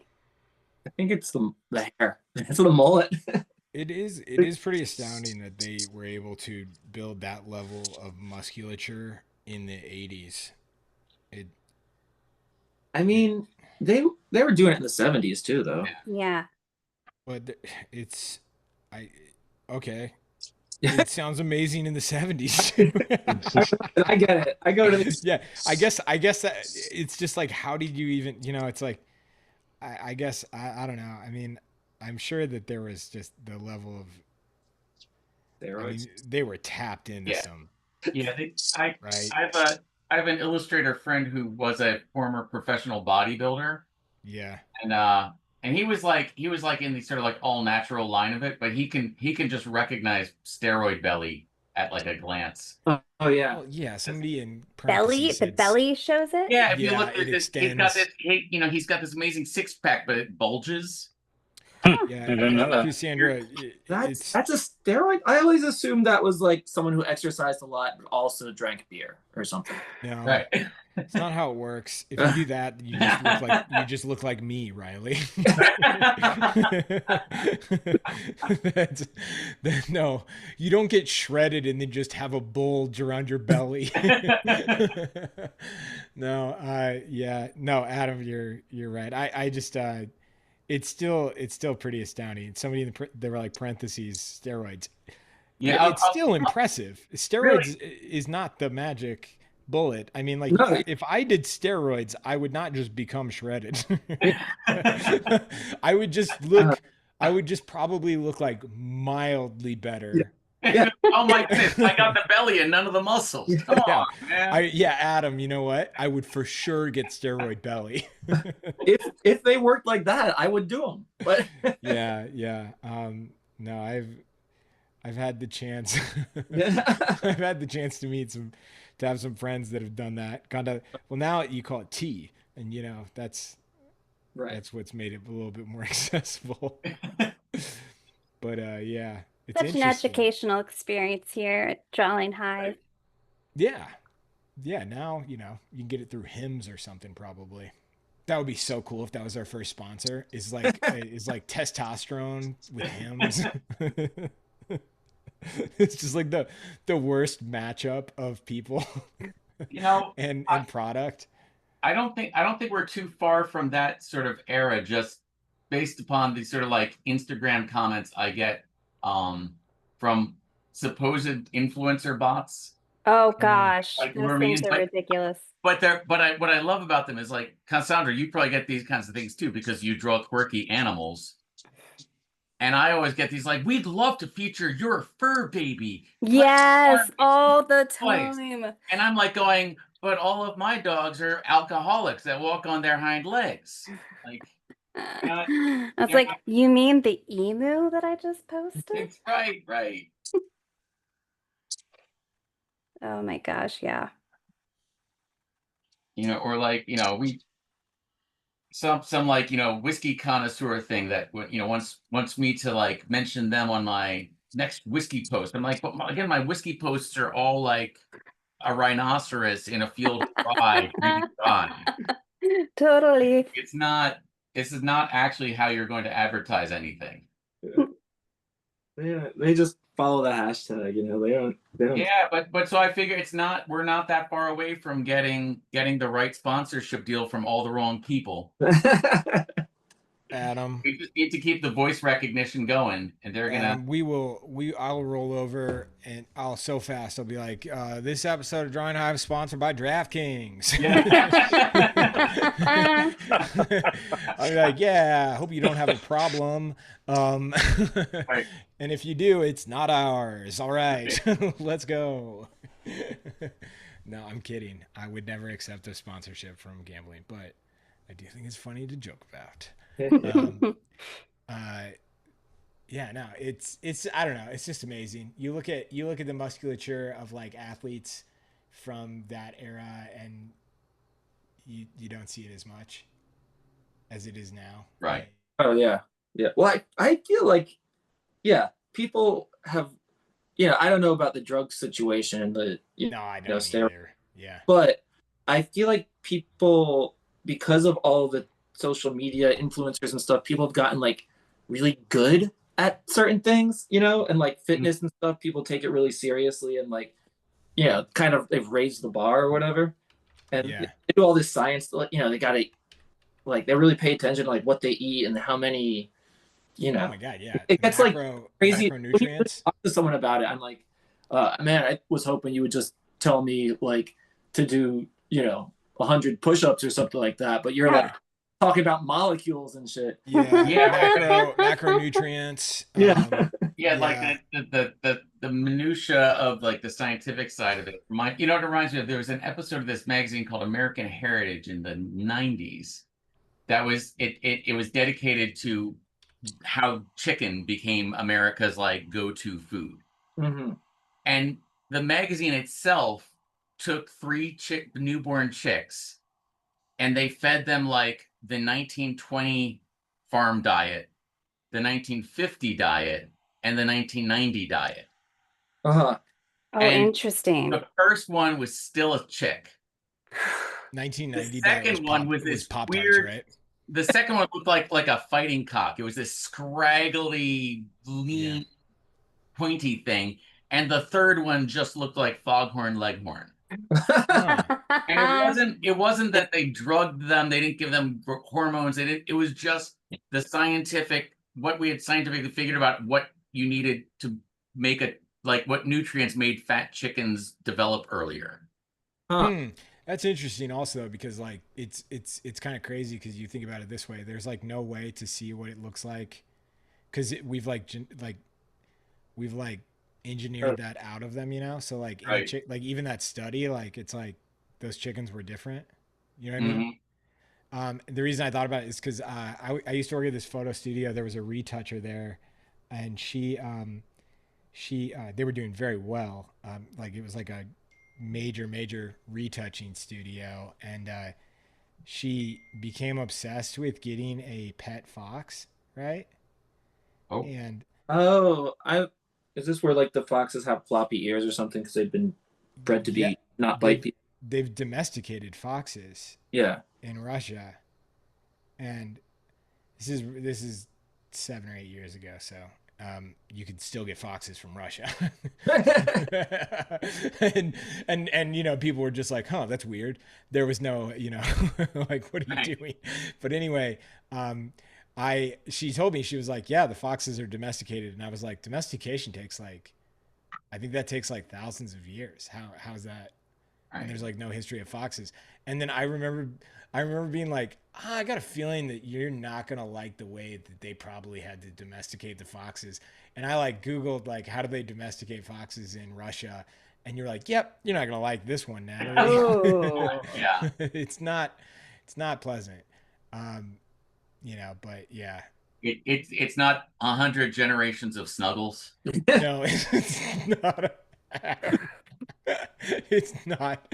It's not like an extra spoonful of love. Right. No. Yeah. Someone said everyone's looking good, and I agree. This is looking great. Awesome stuff. Adam, nice. Oh, thanks. So good. It's the cardboard, man. It's just the cardboard. Grace could domesticate a fox. Uh, No problem. Grace could totally. Or Yeah. would she what she could take a domesticated fox and rewild it. Yeah. Oh, I was yeah, just gonna that feels say, correct. part of the test was they would approach a fox and see how it reacted to them, and then depending on how it reacted, they did what probably Grace is doing in this photo. And yeah, this is this is the fox that kind of like growled back. This is Yeah. the reaction. Yeah, Scott looking good. Thank you. Oh, What are you that's working with? great. What are materials you're working with Yeah. tonight? It's gray paper, a little bit of colored pencil, and then I'm using Olo markers. It's new marker brand that I found.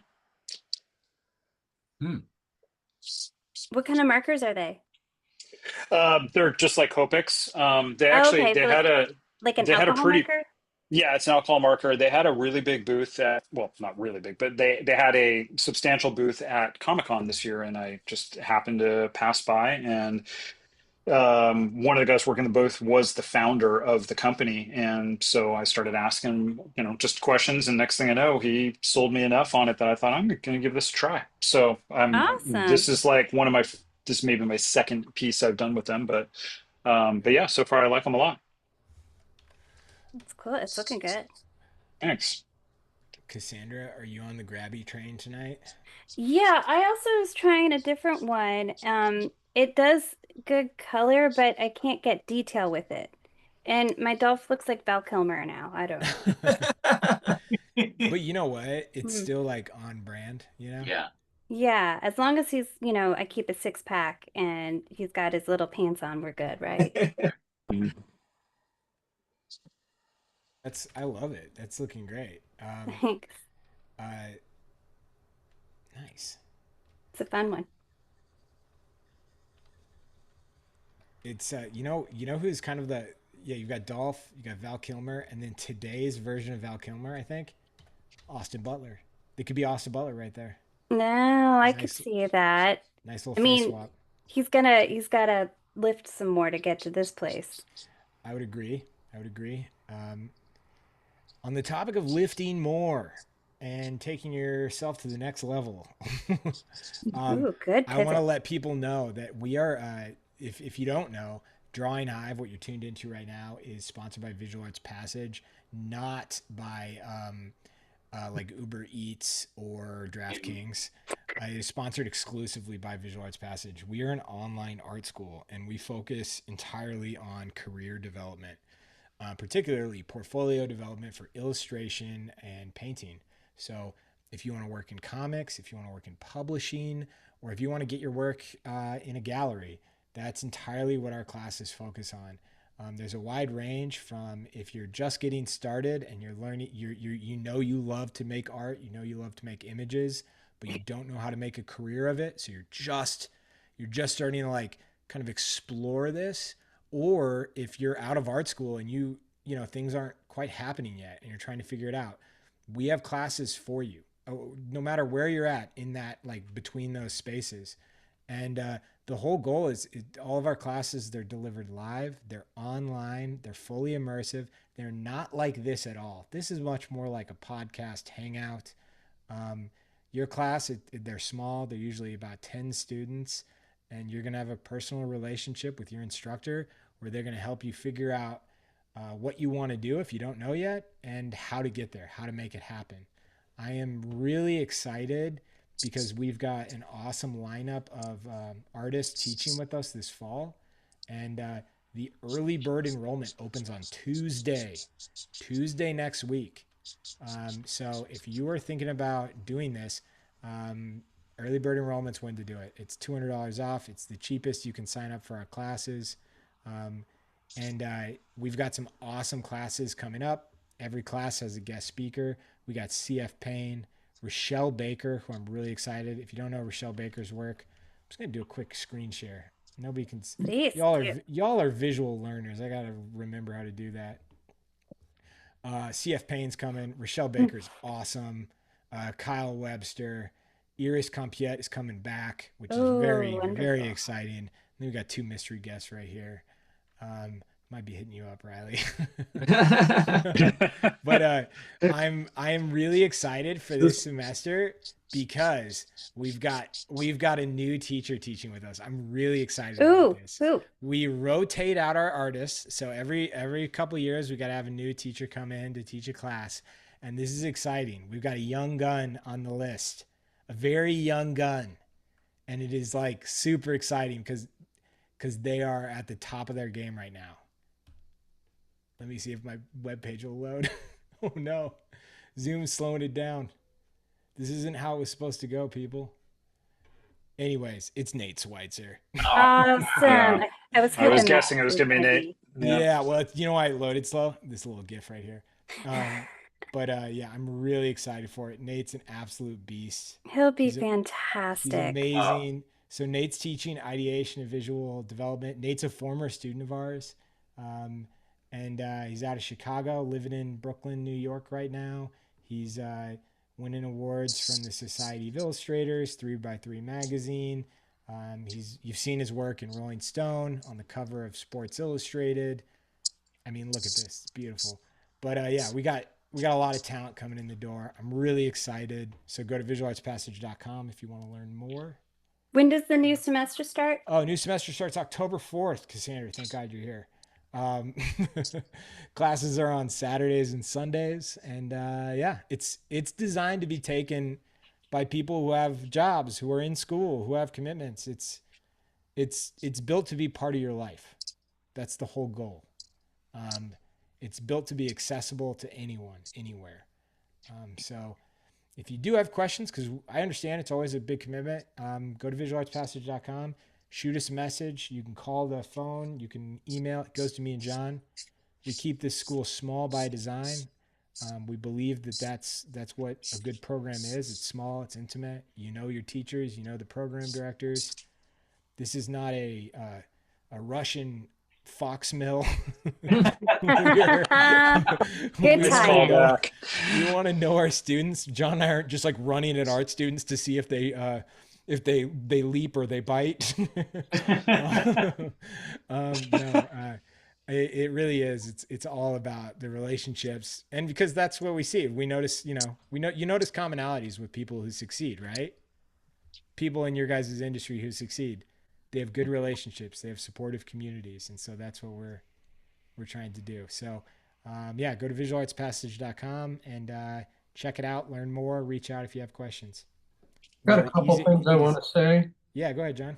Number one, Cassandra and Adam both teach with us, and they're absolutely amazing.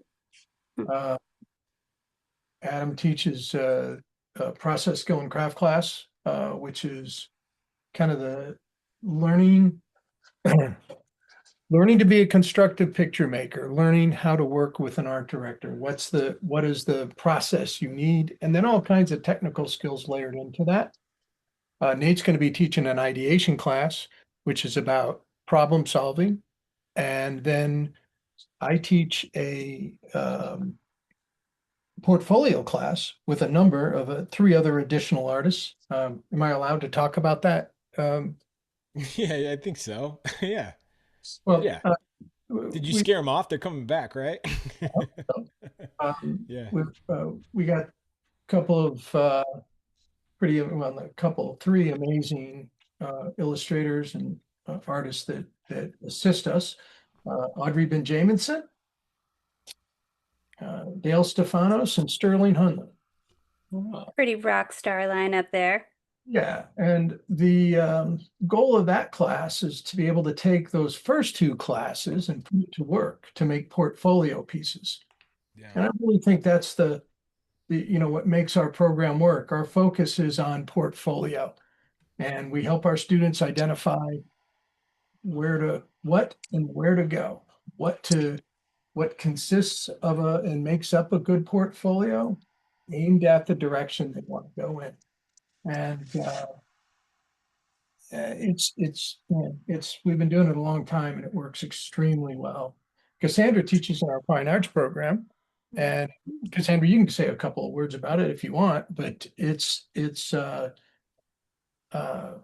we're really starting to get some traction. We actually have a student showing with Cassandra. Yep. One of the recent shows, we just had a couple of recent students to have one-man shows. I should have said in my portfolio class, a student that's been in and out of our program, been a big proponent of our program, is doing work for Rolling Stone right now. Oh yeah. It's just like reality. It's the things you need to do to work in the industry, and the students are, putting it, making it, they're applying it. And it's really an awesome thing to see. Yeah. Well, and I just think I never get tired about talking about the fact that like the goal is, when you started the fine arts program, you, Ray, and I, the discussion was, what do we wish people had told us about working with galleries that no one was discussing? And that's what the class is based on, is like getting the information to people that isn't out there. Like there is a path to working with galleries. We just didn't see it initially. And so it's exciting that we can help show a pathway to that. Yeah, we're kind of demystifying how all of that works. Mm-hmm. And then we're doing the same thing with portfolio for the illustration world too. Adam, I kind of skipped over you. I didn't mean to. What you do in the process class is amazing. It's a lot of skill-based. Adam does a number of demonstrations that are really phenomenal. And you can see the the skill set that Adam has here tonight. And it really helps people apply the skills that they need to go forward.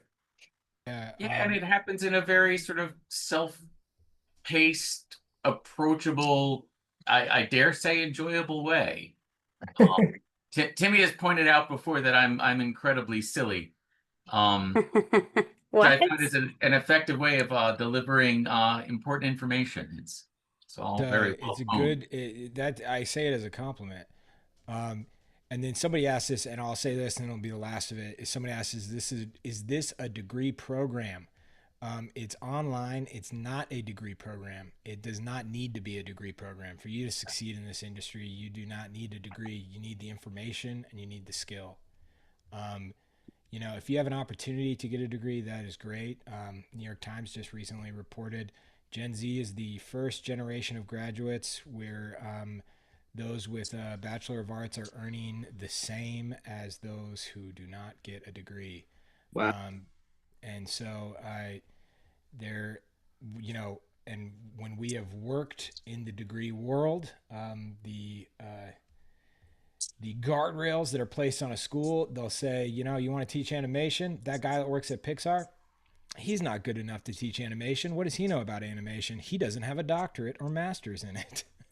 So we really believe we want our students to tap into the industry. We want them to be able to be taught by, we don't care if our teachers have a degree or not. We want our teachers to just be good and successful. And that's what the school is. They need to be working artists. They need to be working. Yeah. There's so many things you have to answer and address as living your life as an artist. And it's always to have somebody there that's been through it. Yeah. That's why I call our teachers every week. I call them and I say, "Are you still working?" And they say yes or no, and that's it. Yeah. No. All right. That was fun. Yeah, just a little reminder. It's that time of the year, and you donate to NPR, and you sign up for Visual Arts Passage. Right.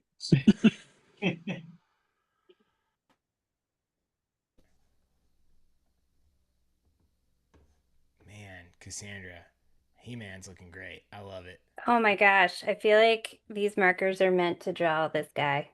He just Really? glistens. Does. Riley, can we do a check-in with you? Yeah. Yeah, how about that? Oh, Oh. beautiful. Looking awesome. So what all did you use for that? I'm using. I mean, I started off mostly just graphite, and there's still a lot of graphite showing. Mm-hmm. Just whatever random pens are on my desk. All right. I got microns, and I got these new things. What are these? Mono drawing pens by Tombow, Oh. which I don't know. It's pretty much like a micron type thing. And then some Copics that are running out of ink for But it gives a good effect for the background. That looks intentional. I mean, sure. I mean, Awesome. I don't know. You buy a bunch of nice new pens and they work great for a while, and then they just are slowly like dying for the rest of it. Yes. And you like don't want to throw them away because there's like No. 1 ounce of ink in there that you could use for something. Mm-hmm. And so I have recently been trying to figure out how to make the dead marker not look that bad. So I'm glad that you thought it wasn't a Yeah, I think it gives a nice effect. yeah, thank you. Mm-hmm. So there we go. All right.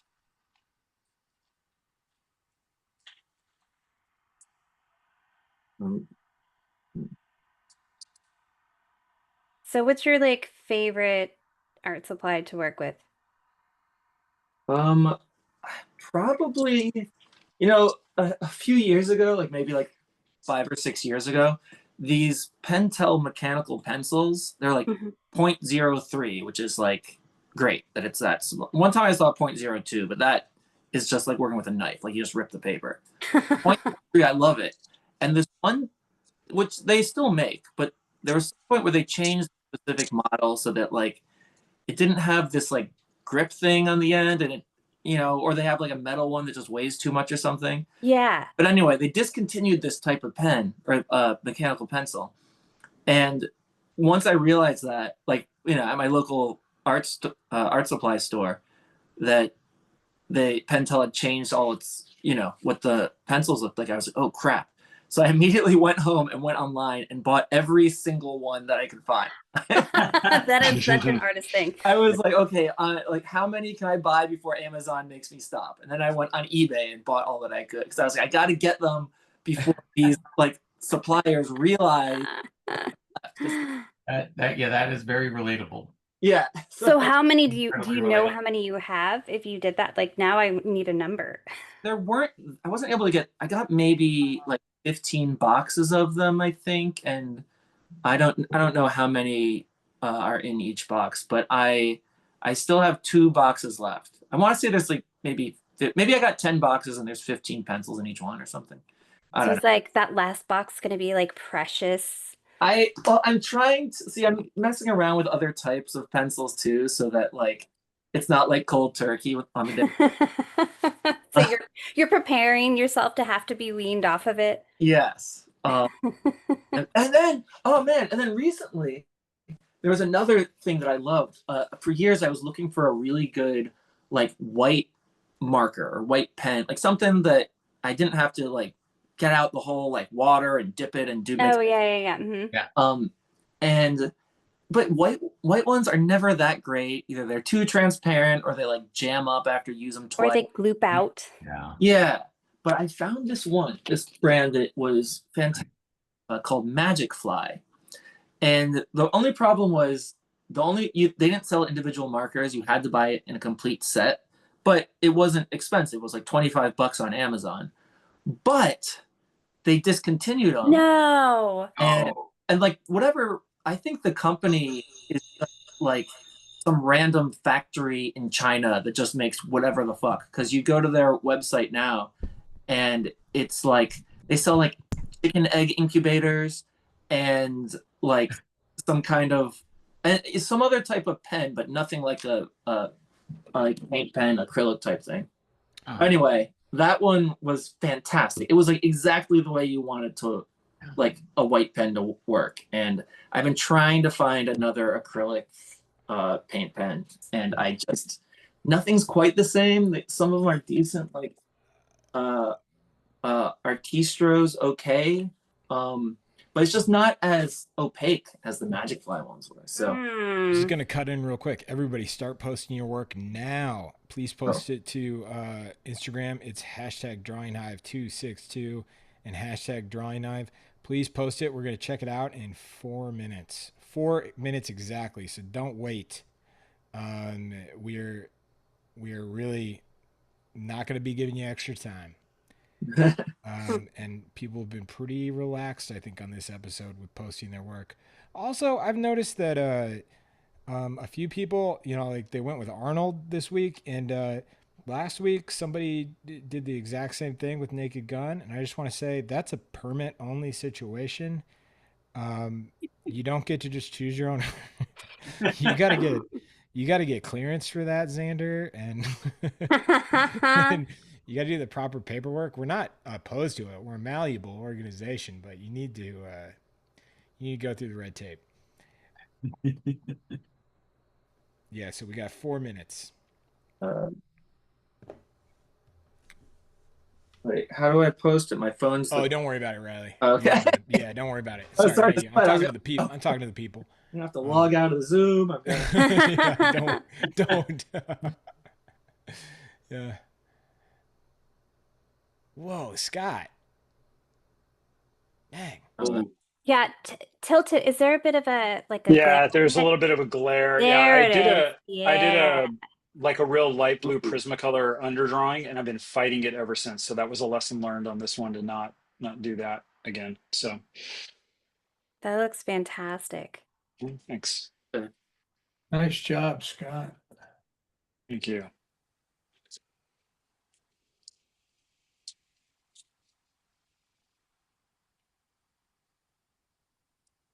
Okay, do you guys want to see the? Sorry, you broke up right there. What'd you say to me? I said, do you guys want to see my Akira motorcycle? Oh yes. Oh yeah.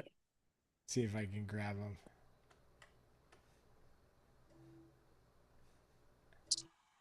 I think it's beautifully done, but we'll see. Sorry, Zoom's being difficult.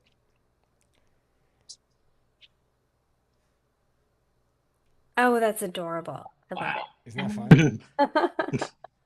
Well, this is by a guy that does not bill himself as like an artist, you know? So good. Great. Yeah, I thought it was great. It's fun. People are pretty confused when they see him. But yeah. And did he like paint black on the, I don't know, like the edges like that, so it looks like a 2D drawing when it drives? Yeah. These are things you do when you're a commercial photographer and business isn't going great. Right. And you're like, that's crazy. And he doesn't take pictures like that. oh no, I mean, like, he'll take a photo, but like he's just like, it's you have people come over and they just all post it and they post it to Instagram, and it's just like, Right. It's just like, it's just like, hey, how about you just like hop on the moped and just like, can we not Enjoy make the this like a- moment. Yeah, he Yeah, wants just to like love make it like this a- people, he wants to yeah. love it like we loved things in the 90s. Right. Yeah. Totally. To be able to say, so what did you do that for? And you go, I don't know. I wanted to.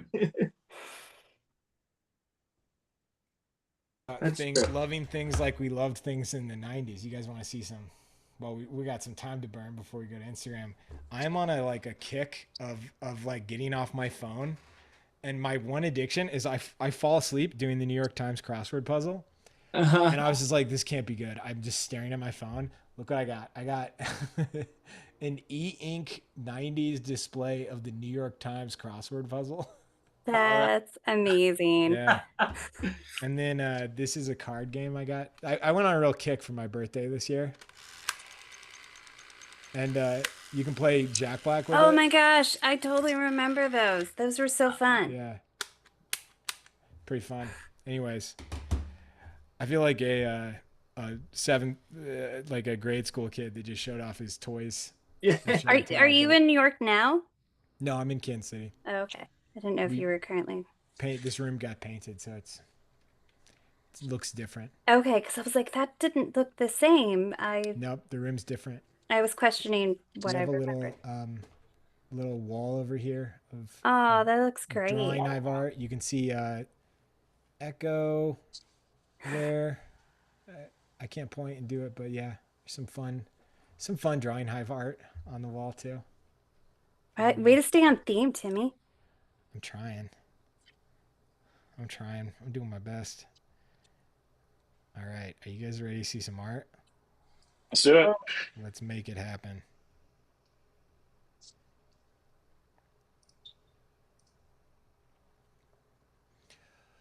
It's always slower than you want it to be. Uh-huh. And then you're like, is my big face going to pop up on the screen? Are you going to see from under my chin? Yeah. It's just going to be the middle-aged nostril shot. And then I reset my algorithm, and then it just shows me the most insane things, and I'm like, I don't want people to see that. Oh, that's beautiful. Wow. Look likeness. at that. Wow. Awesome stuff. Gorgeous. Cool doll. Really nice. Andy. Oh. Dang, wow, Robert. Oh, Wow. That's cool. Followed by Nice. awesomeness. Jeez. That's so good, Julian. Yeah. Nice. Really good, Peter. Good Oh, stuff. amazing, nice, Gary. Gary. Yeah. Oh, I love it. Mm-hmm. All right.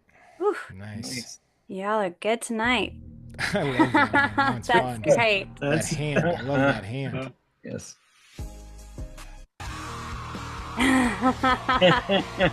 Fantastic. Love the music. Yes. Gotta see this Bring one. it to the There you bush. go. Bring it to the bush. Getting bigger. It's getting bigger and weirder. Which just is Nice, beautiful. George. I do love Great that job. George called it barbarian history. Yeah. Nice, Felicity. whoa, that's Felicity, great, whoa. Felicity. Very nice. Long time listener.